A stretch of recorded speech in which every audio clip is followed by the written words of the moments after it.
Hello, everybody. We are back with the IP Business Talks. Today, here in the region where I'm located, close to Munich, Bavaria, in the Alps, we have Nikolaus today, and there are special celebrations about that. So I'm not sure how it is in your country, and simply when you have time, we are happy that you are here with us for the next 45 minutes. We want to talk about IP trainings, and I would like to talk about that with Magnus. Magnus is committee chair at I3PM, the International Institute for Intellectual Property Management.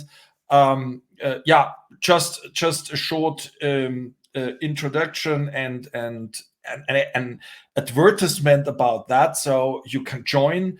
You can meet there all the other I3PM guys, and especially in the training and education committee, they work heavily to improve knowledge, to create formats, to help also companies and institutions with their training needs. That's what they are doing there. So today we want to talk about IP training. Magnus will introduce himself and House of Knowledge in a second, and then we will start with news which comes this week from Google, from Genome. Genome is an acronym of Graph Networks for Materials Exploration, and we will come to that in a minute after Magnus told us where he comes from and what he's doing. Thank you for being here, Magnus. Please introduce yourself. Yeah, hello. So, cheers. I got coffee, and this was on the sofa, sitting down at home office. So, I'm Magnus. I run the company House of Knowledge, and we work with capability building. And to support us with that, we have serious games, e-learning, and we try to bring all learning into also supporting the management system of the organization. So that's very brief me. I have a few other relevant hats too. I'm also leading innovation terminology globally with ISO. It also includes liaisons with WIPO, the WTO, OECD, and the World Bank. So that might be also relevant. Absolutely. Thank you very much. So I would like to start to talk with you about news which came out last week, but I get noticed this week about that. So maybe you remember that 3 weeks ago, I had a wonderful chat with Dr. Malte Kölner, and we talked about this new phenomenon of Gen AI generated inventions. Yeah, and I realized after that, I recognized on LinkedIn that many of the comments were about, this is a thing about the future, and maybe sometimes we have to deal with it. So what last week happened is that Google, so it's DeepMind. DeepMind is a part from Alphabet. So Alphabet is the mother company from Google. So DeepMind has developed a new tool, this Genome tool, and this Genome tool is a deep learning tool for creating materials, crystals, and they came up with, last week was the news, with 2.2 million new formulas for crystals.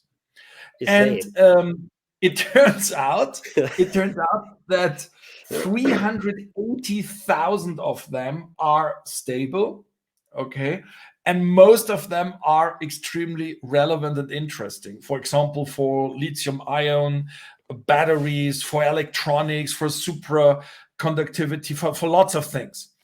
And obviously, I mean, the only question is now, who will patent when, exactly what, and that is a so what they said is that under normal conditions, okay, compared to the normal science for materials, this result is an equivalent of 800 years traditional research. okay, what they developed here in the last weeks.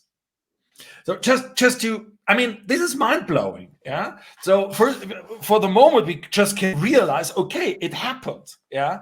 And this is just one example. The same thing happens right now in the pharmaceutical or for amino acids and proteins. The exactly same thing. And that will change, that will shake the IP world dramatically, obviously. Yeah, so there is no limit anymore on the source of creative results. I mean, the question is which level, but yeah, and that leads us to our topic for today. It's IP training, and obviously, it is absolutely necessary that more and more people learn about IP. And when I'm saying more people, so obviously this is not a homogeneous crowd, and that leads to the problem or challenge that you cannot make it cannot fit for everybody when you develop trainings. So what would you say, how can we deal with the fact that one size fits it all doesn't work? What is your position on that?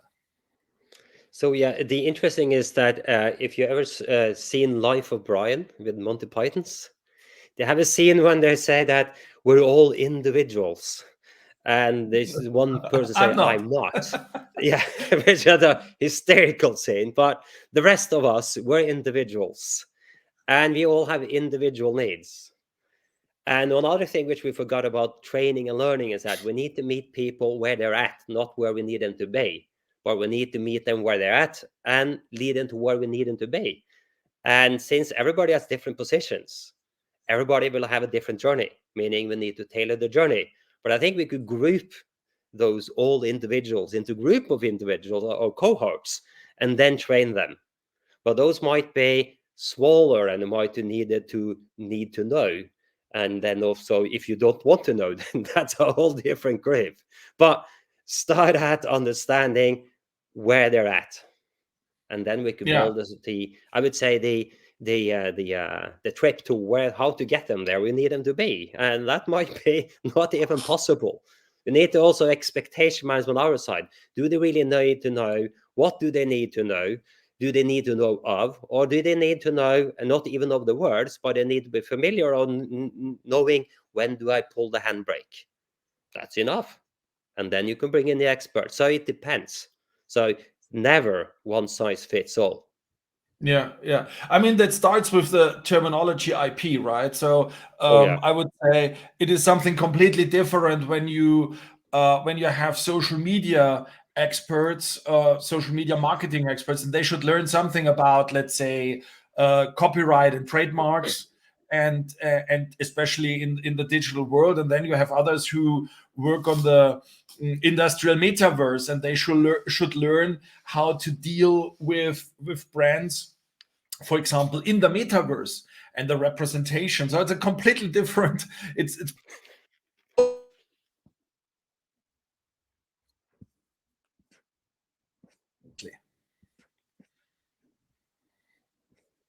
Are you still with me? Yes, it seems that for some reason my network just short circuited a second. So if you could repeat the last sentence, I'll be Yes, of back course. online. Yes, of course. What I said is just when we say social media or metaverse, yeah. Yeah. So we have guys who make marketing on social media. They need a training on trademarks and brands, obviously, and maybe copyrights also. And then you have guys who work in.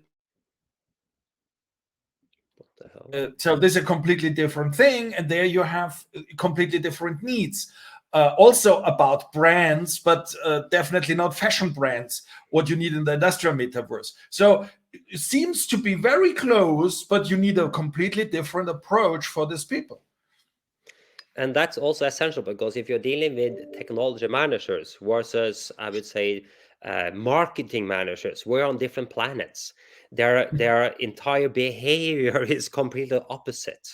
or I'm Yeah. dealing with the so-called creative industries. I don't like using the word creative, but those who are graphical. They're on a whole different planet of how we communicate and build on each other's. So their needs are completely different. And some of them, well, which is one of my more absurd dialogues ever. I was talking to people in this, it was a chef. And to make them understand who owns the name of the firm after I sold it, I had to speak in feelings. I couldn't use any relevant words at all, but I'm talking about his children, the child being the trademark of the firm and the recipes.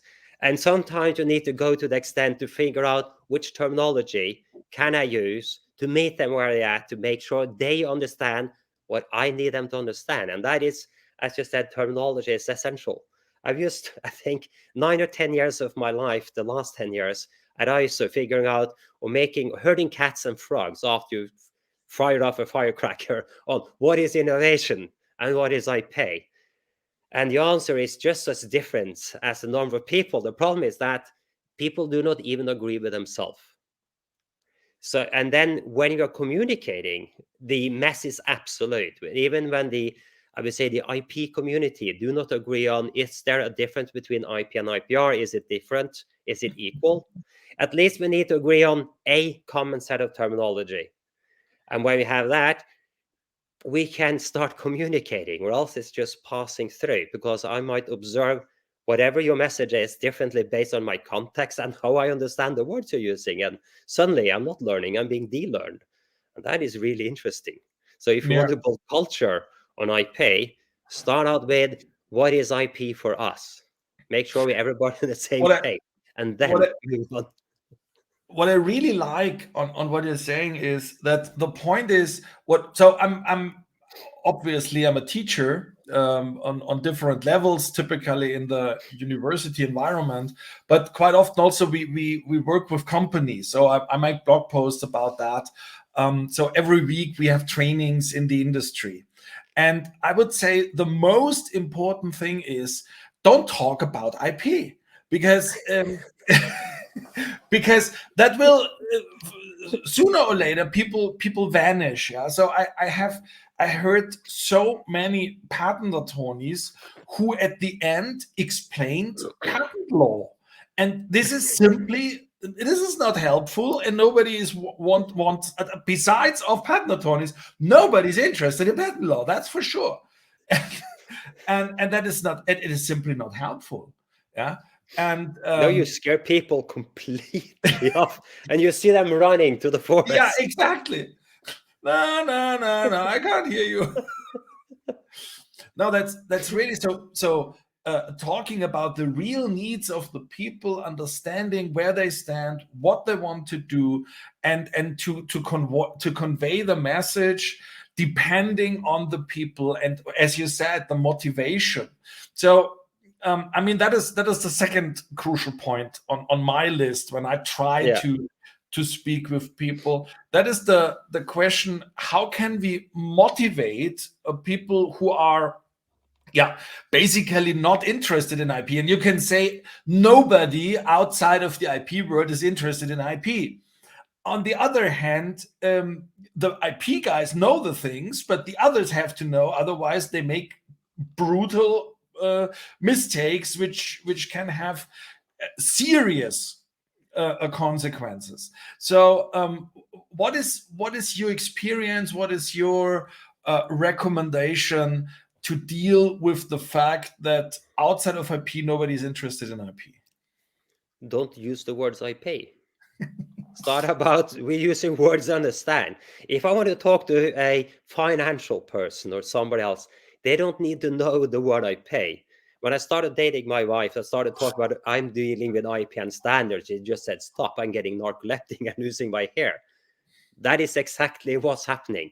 Don't use those words. Use words they understand. Talk about you have assets and you want to monetize assets. You don't want to lose your assets. How can we safeguard your assets? And I'm talking to a financial person. Or your insights might actually be valuable. I might secure that you have a job, and then suddenly we're on the same page. We might want to make sure that others can make use of your research results. I'm at the university, But to make sure that people can make use of results, you might not want to publish at once. Maybe you might want to consider other opportunities so businesses can make use of them. I got their attention. When I got their attention, I can move on adding technical words which has no relevancy whatsoever. They just need to know that knowledge has a value. My results has values, and I could do things with my values or results which makes sense at one point. And I need to make them familiar on how is that relevant to the context. And suddenly, ta-da, I got their attention. And then we can start adding all the sexy words of the patent realm. Yeah, but I think what you say is the most important aspect, in my opinion, is that you are interested in the others. Yeah, Yes. you don't see in the others just a source of an invention and the next job, so to speak. Yeah, No. You really try to understand what they are doing, what are the issues here, and make a deep dive in their shoes. And that is a from my perspective. I have also colleagues on law faculties, okay, and I call them stand-up comedians, okay, because it's a classical, and even when I get fired from my job, I'm saying that, yeah, because they jump in a classroom crowded with people, and then they start to lecture. Okay, today it's Wednesday. Okay, this is from 10 to 11. Okay, I'm lecturing copyright law. That's it. So you get a lecture on copyright law or whatever, or about patent infringement, or so abuse of dominant position. That's today. They don't care about who is sitting there, what is their background, why they have to learn it. At the end, even how we will test it. Yeah. So especially in the legal lectures, I have so many colleagues who don't care about the examination. So they just ask them questions in the examination, where I said, and what is the source? Where should they know that from? Yeah. And so what you say is start to be interested in your target group. And I think that it's a kind of marketing, it's a kind of sales activity. You sell your message. So how are you doing that? I mean, that's a big effort, isn't it? So it makes the whole thing quite expensive. And that is essential. You need to invest in relations. And when you're investing in a relation, you don't get intimate at once. It's like saying that if you look at all your colleagues at milking cows, and you go there and can milk them from inventions, you get trying to get intimate at once. That doesn't work. And they're not cows, and you can't just get the milk. What happens if you try to milk a cow without knowing the cow? It will kick you, and that's game over. So you need to kind of get acquainted, make sure you got warm hands, meaning you're kind of on the same page, respecting the individual you're talking to. That what are their needs? The only needs of the cow is that you show your face, they could smell you, and you got warm hands. And if you don't even respect the critical minimum, you're not getting milk, meaning you got not getting the inventions. Respecting people as people, getting to know them and understand what their needs are, you might get your needs covered. Or if they got nothing, they have an overview of the others, meaning you build a set of ambassadors who are going to help you getting access to what you need, but don't focusing on what you need. Focus on what they need, and they will give you what you need. That's how you build networks too. It's the same. Yeah, I mean, I'm loving so much what you say, because this is exactly what I try to explain also to IP experts when we talk about social media. So I have so many guys there who hate LinkedIn, Yeah, simply because it's a work. And yes, it is. But what does it mean? I mean, it means that you show that you're interested in the companies, in the products, whatever happens out there. You cannot reduce every business aspect to here is the invention disclosure and you get the patent. That doesn't work. And people expect others more and more. And of course, there are these open guys. And I mean, Maria Boyko Winans wrote today under my post. She wrote, Alex, it is unbelievable. Still, there are people out there who make business without social media. And I replied, yes. And there are people out there that they make even without computers a business. But once is for sure, they don't make it digital and it won't scale. No, I mean that is really these interest in others. I think, and everybody knows these direct messages from a company. So it's not a contact, it's nothing, and they're just offering me something. Where I say, what do you think? What is the result of this activity? What comes out?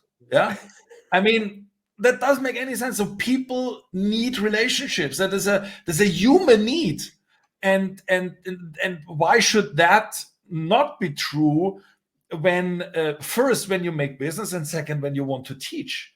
Yeah. So Yeah, especially when you want to make business and your business is teaching.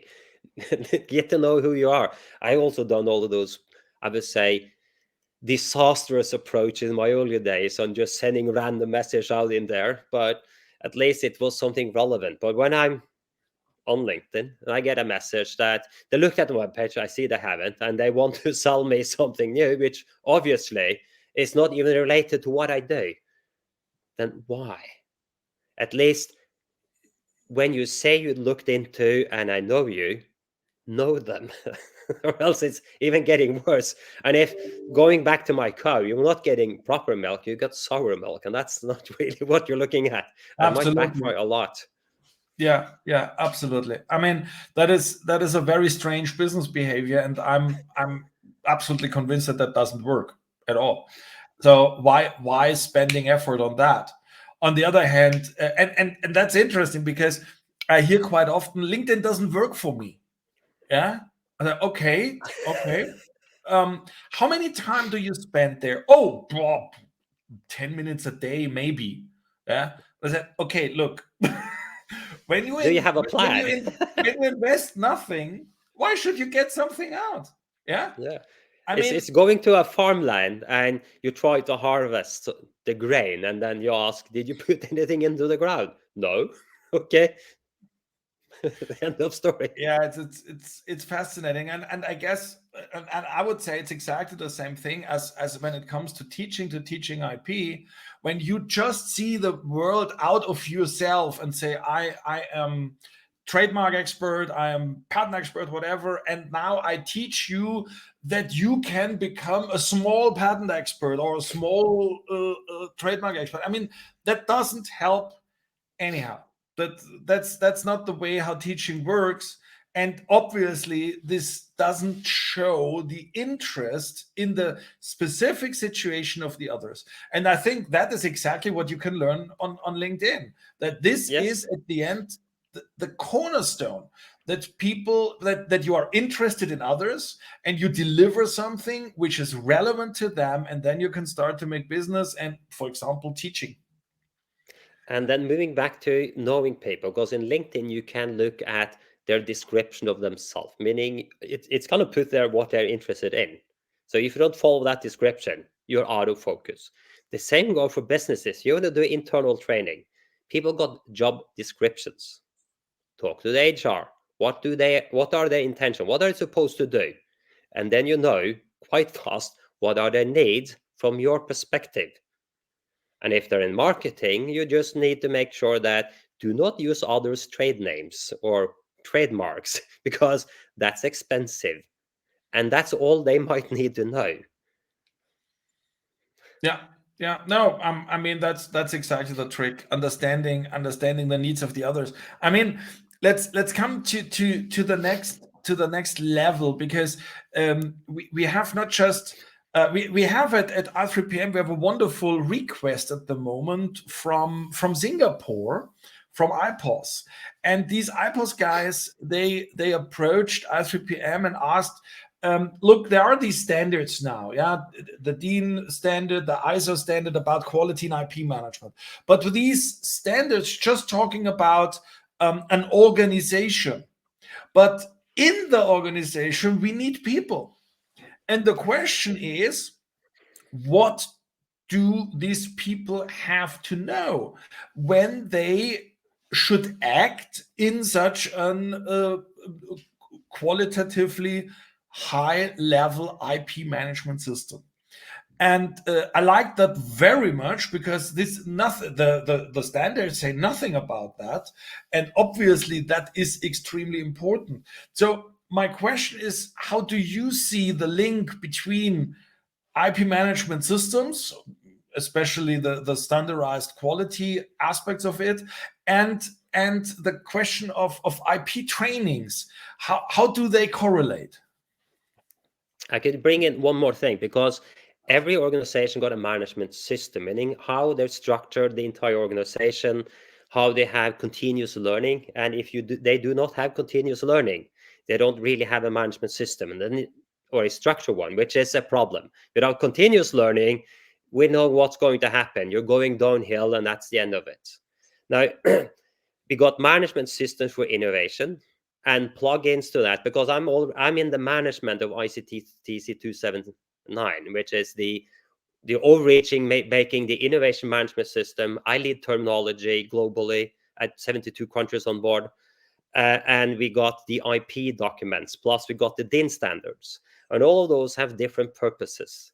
So the management system's purpose is to see where in the management system structure does a topic belong. For example, innovation, how does that fit into the overall management system of the organization? If it's quality management, like ISO 9001, which has purpose of eradicating uncertainty and risk. We have for innovation to accept the presence of the same, and then you got the IP element into this. And the linkage here is that you need to look at the context of the firm, which is knowing the people you're talking to, and then interpret what is the need of the organization. The problem with all of these standards is that when there's a missing link, it's the job description of the IP manager. So hopefully this is a hint. If somebody from a country proposes to make management standards for job descriptions to ISO, they will be developed. You just need 5 national votes. There's 72 countries on board. Hint, hint, do it. It happened for innovation managers because they're in the same kind of domain. Their job description is missing. They are kind of like the oddball out.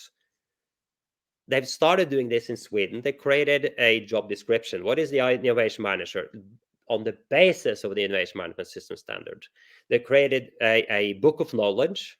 So this is the curriculum you should have had in order to be able to fulfill the functions as a managers serving the system. And then we might get there. So that's actually a missing link, but it can be made. But we can start out through the i3PM community making drafts for this, which could be brought to ISO later on to bring in the global community. That's one element.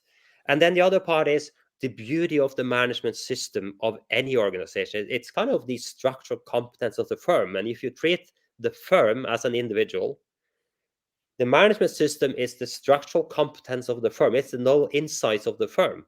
And it's applied into all processes and procedures. And when it's in there, people will meet IP, deal with quality, innovation, with IP, whatever, and they can learn from where they meet it.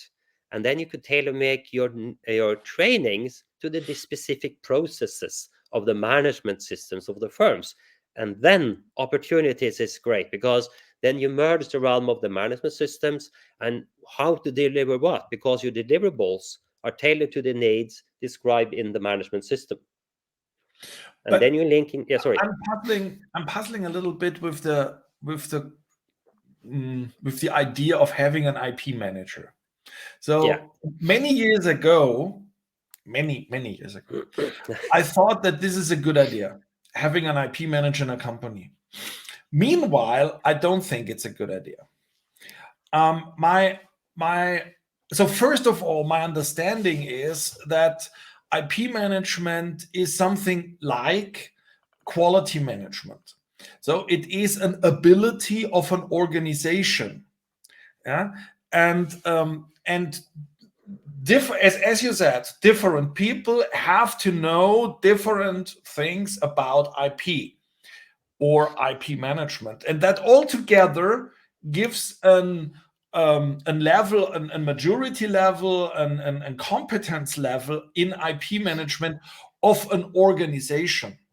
Yeah, But and then you're talking on a systemic level, and that is beautiful. So my point is the following. When you say there is this Mr. Müller, okay, and Mr. Müller is responsible for IP management. So it's a little bit the same as you say, we have Mr. Meyer or Mrs. Meyer, and Mrs. Meyer is responsible for quality. So she's making the quality in our company. And obviously, this is rubbish. It doesn't work. So poor Mrs. Meyer, but that can't work.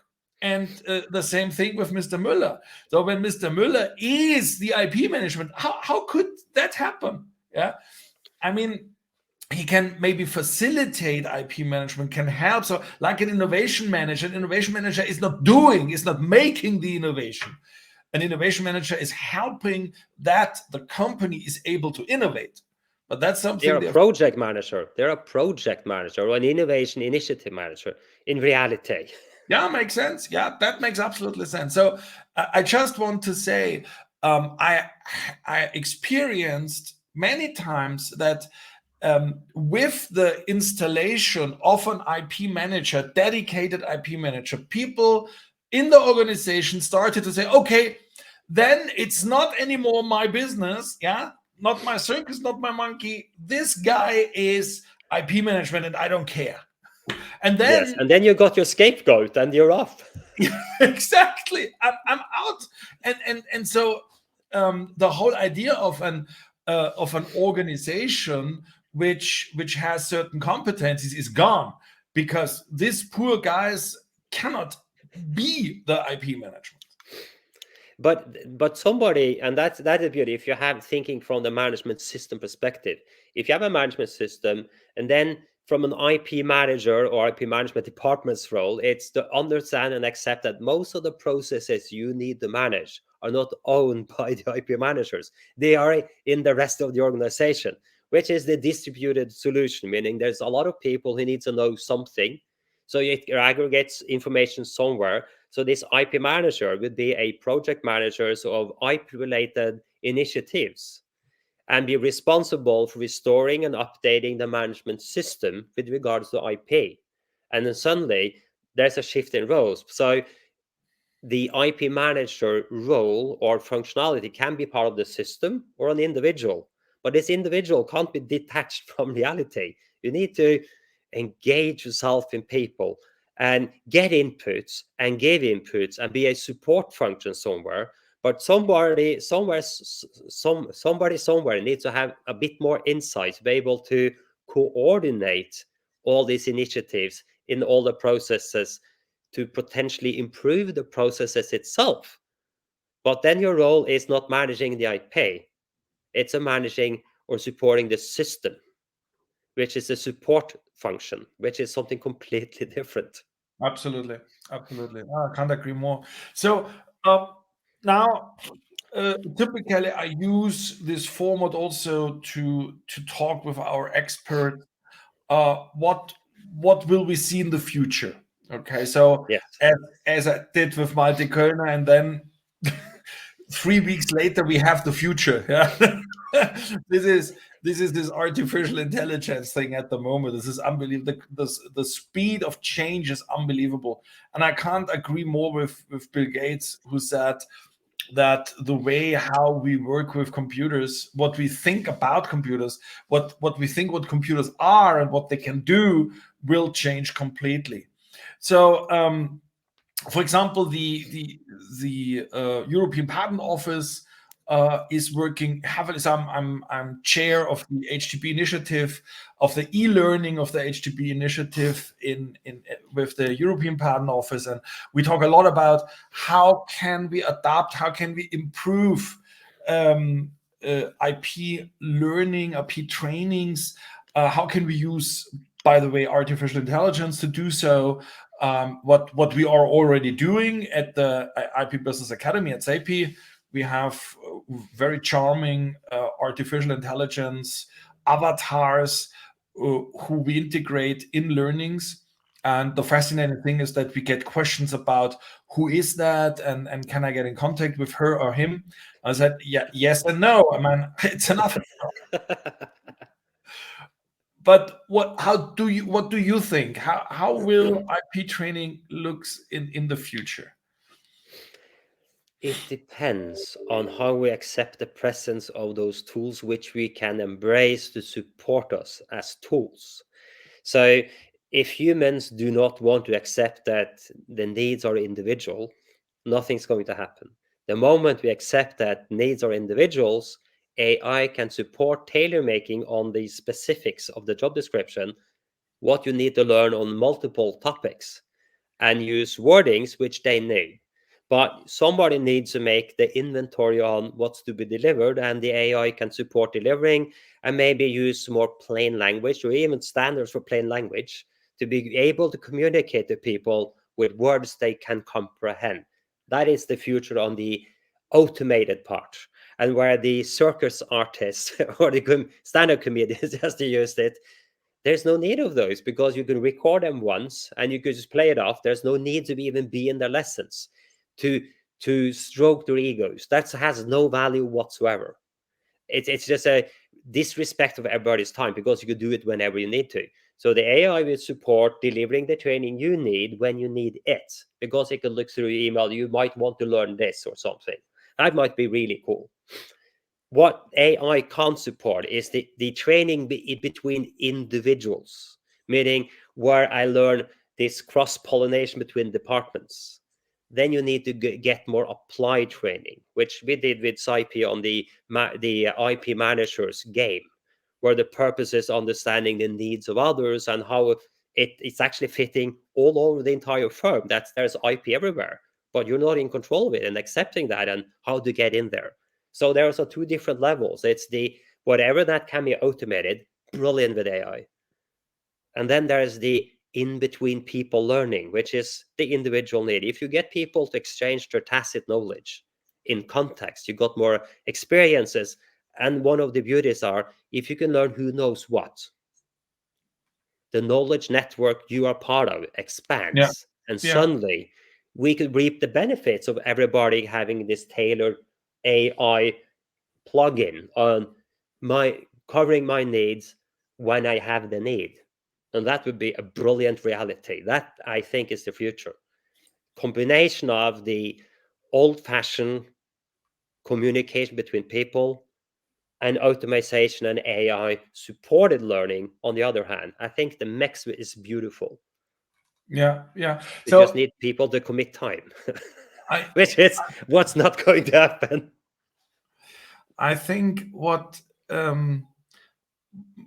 one aspect what you cannot change at the moment is the trainer, Yes. and this is exactly what we are working on, so that you can switch into other roles. And so because when you are a patent attorney, you're a patent attorney. And I mean, there are good reasons why you are a patent attorney or a trademark expert or whatever.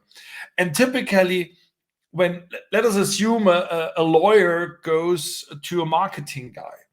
So that, as you said, these two persons are on different planets. And Yeah. so it's not just a different language, it's a different behavior, a different way of explaining things, and so on. And to a certain extent, you can try as a trainer to adapt, but that is only possible for a very limited level.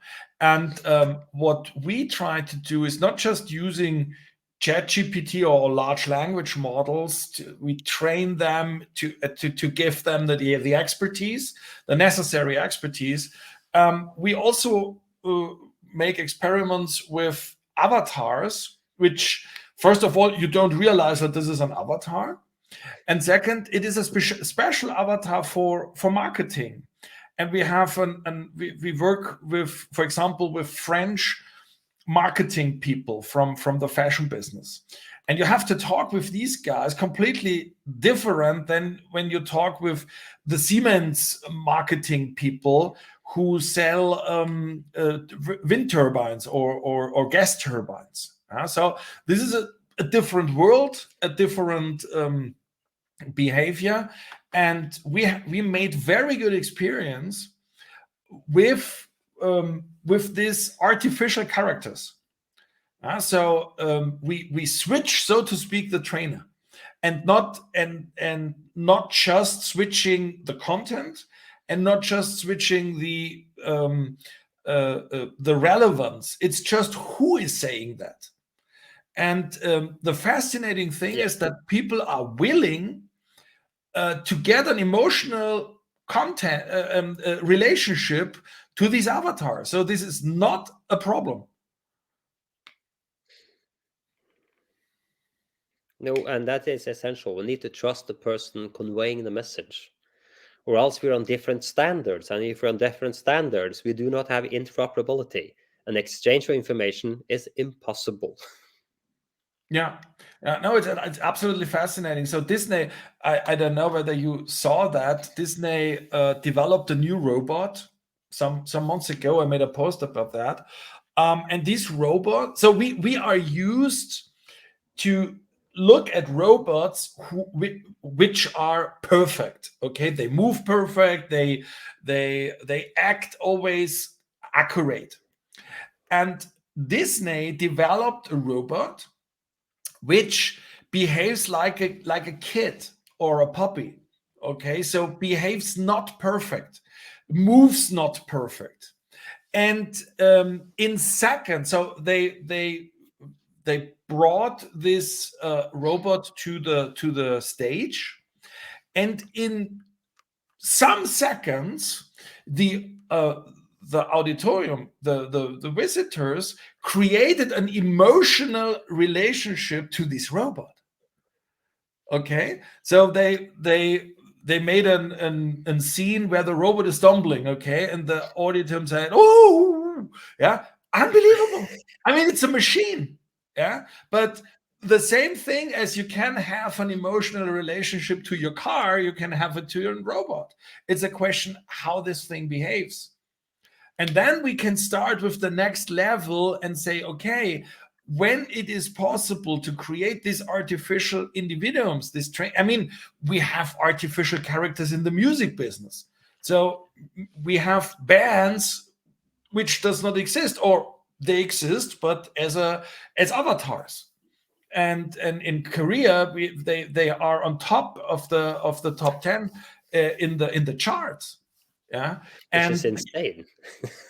Why not? I mean, it's something artificial, and you start. I mean, it's the same thing with Mickey Mouse. Mickey Mouse, maybe that's new for you, but it's a character that doesn't exist. Yeah? So, and everybody loves Mickey Mouse or Donald Duck or whoever. So, and Disney is very good in creating that kind of artificial characters. And I would assume that this is the next stage, that artificial characters will become teachers who try to understand you. And that's exactly what Disney has done. They understand their clients and how to communicate to you and not you. And that's the whole difference, because they understand who they're communicating to. Absolutely. And the moment you do understand that, you will succeed with training. It's kind of as simple as that, but that's difficult. Yeah, it is difficult, and this is the thing why Netflix and Tencent are so good, because they understand what people want to watch. They use the data, they analyze, and then they create award-winning content. Why? Because they listen to the people and they observe the people. That's it. It's data-driven and it's artificial intelligence. That is the future of learning. Yes. Magnus, thank you very much. Too short again. I would like to discuss that more in detail and to show examples. That would be really cool. But for the moment, that's it. Thank you very much. Enjoy your 6th of December, and bye-bye to all the others out there who watched that and will watching that in the future. Bye-bye. Bye. Life is good. Bye.